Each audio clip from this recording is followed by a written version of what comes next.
Imaging a black hole seems like an impossible dream. After all, they are black and do not emit light. So how can we see them? Well, with a telescope big enough, we could at least see the immediate surroundings of the largest black holes. The supermassive ones that are millions or even billions of times heavier than our Sun. Then we would be able to unveil some of the mysterious secrets these monsters hide.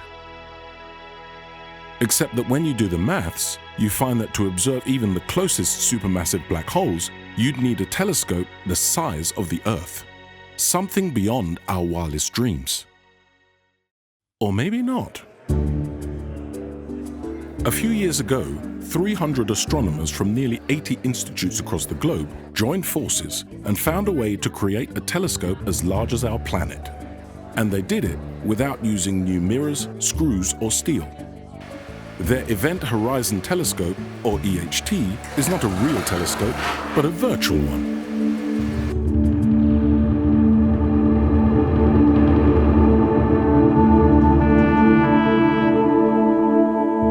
The stroke of genius of the EHT collaboration was in using powerful radio telescopes that already exist, including ALMA and APEX, co-owned by ESO. They combined their observations in a way no one had ever attempted before, with a technique called very long baseline interferometry. This may sound like sci-fi, but it actually works, as the EHT team showed back in 2019. That's when they revealed the supermassive object at the center of the M87 galaxy to the world. The very first image of a black hole.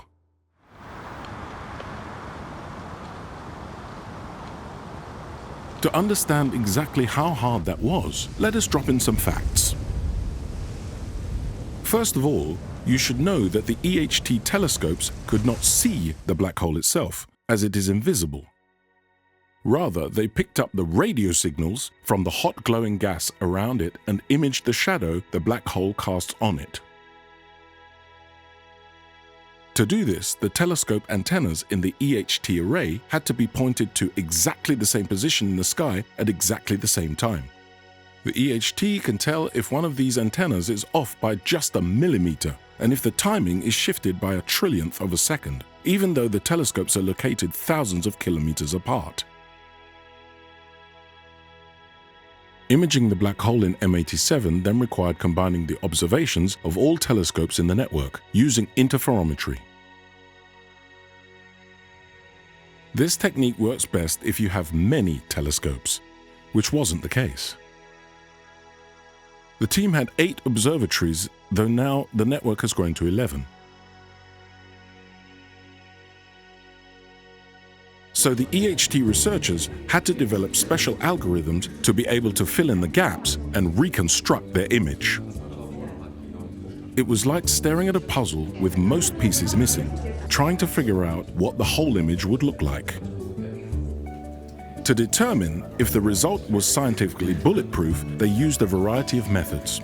Computer simulations to identify errors introduced by their telescope network, different teams working in isolation on reconstructing the image in different ways, new techniques and software.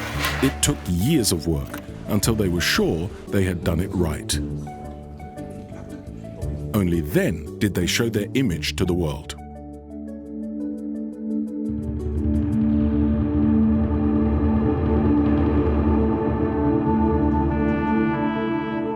The result was like peering at the black hole in M87 with a telescope almost the size of the Earth, an instrument so powerful that it could see details as small as a donut on the moon.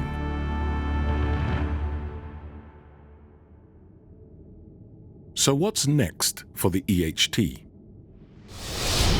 The team have already pointed their telescopes to a new target, Sagittarius A star, the supermassive black hole at the heart of the Milky Way, our black hole. Sagittarius A star is much closer to Earth than the supermassive black hole in M87.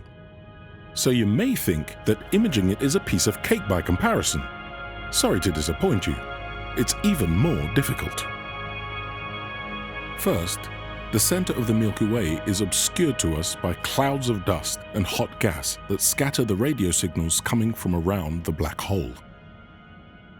Furthermore, because Sagittarius A star is about 1,500 times less massive than its cousin in M87, its radio signals change far more rapidly in time. Blobs of plasma orbit it in just a few minutes, whereas those in M87 orbit the black hole every few days. This forces astronomers to adapt their algorithms and to develop new techniques to get stable images. A bit like trying to read the brand on a basketball while spinning it on your finger. In the end, the EHT team did manage to overcome all these obstacles. So here it is, the first image of Sagittarius A star, the black hole at the center of the Milky Way.